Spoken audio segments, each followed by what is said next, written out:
হরিণঘাটার নগরুকরা 2 নম্বর গ্রাম পঞ্চায়েত উদ্যোগ নিল ওই গ্রামেরই গরিব মেধাবী ছাত্রছাত্রীদের তাদের বুক লিস্ট অনুযায়ী পাঠ্যপুস্তক দেওয়া হলো। শুধু পাঠ্যপুস্তক নয়, এলাকার উদীয়মান খেলোয়াড় বা ক্রীড়াবিদ তাদেরকেও জার্সি দেওয়া হলো।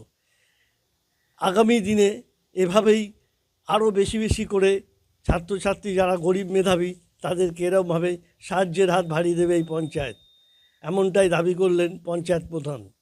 দেখুন, নওগাঁ 2 নম্বর গ্রাম পঞ্চায়েত আজ একটি অত্যন্ত মানবিক এবং সামাজিক দৃষ্টান্তমূলক কর্মসূচি গ্রহণ করেছেন। এখানে প্রধান সাহেব রবিউল রহমান আমাকে গত কয়েকদিন আগে তার ভাবনাটা শেয়ার করছিলেন। তখন উপপ্রধান নারায়ণবাবু থেকে শুরু করে এখানে শিল্প পরিকাঠামোর সঞ্চালক সঞ্জয় দাস সহ আরও অনেক জনপ্রতিনিধি ছিলেন।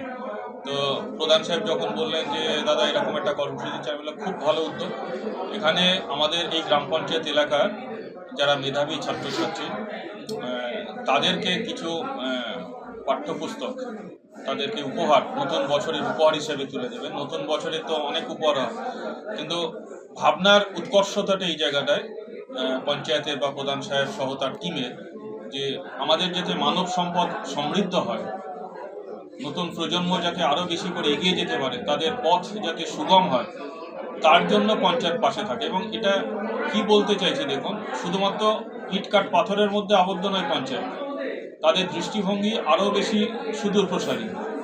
এবং সেটি ছাত্রছাত্রীদের পাশে থাকা শুধু নয়, তার পাশে দেখুন আরও একটি খুব ইতিবাচক দৃষ্টান্তমূলক সিদ্ধান্ত নিয়েছেন, কর্মসূচি গ্রহণ করেছেন। সেটি এখানকার যারা ক্রীড়াবিদ আছে, উদীয়মান ক্রীড়াবিদ যারা খুব সাফল্যের সাথে খেলাধুলো চর্চা করছেন। আপনারা জানেন বেসিক্যালি এখন তো খেলাধুলোটা মাঠের মধ্যে থেকেও মুঠোর মধ্যে হয়ে গেছে।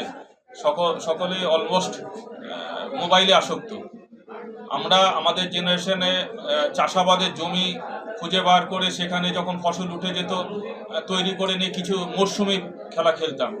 বর্ষার সময় ফুটবল খেলতাম। পাট গাছ উঠে গেছে, তার গোড়াগুলো তুলে দিয়ে আমরা ফুটবল খেলেছি। এখানে প্রধান সাহেব আছেন, উপপ্রধান আছেন, আরও যারা সব আছেন, সঞ্জয় বাবু, দেখবেন একই কথা বলবেন।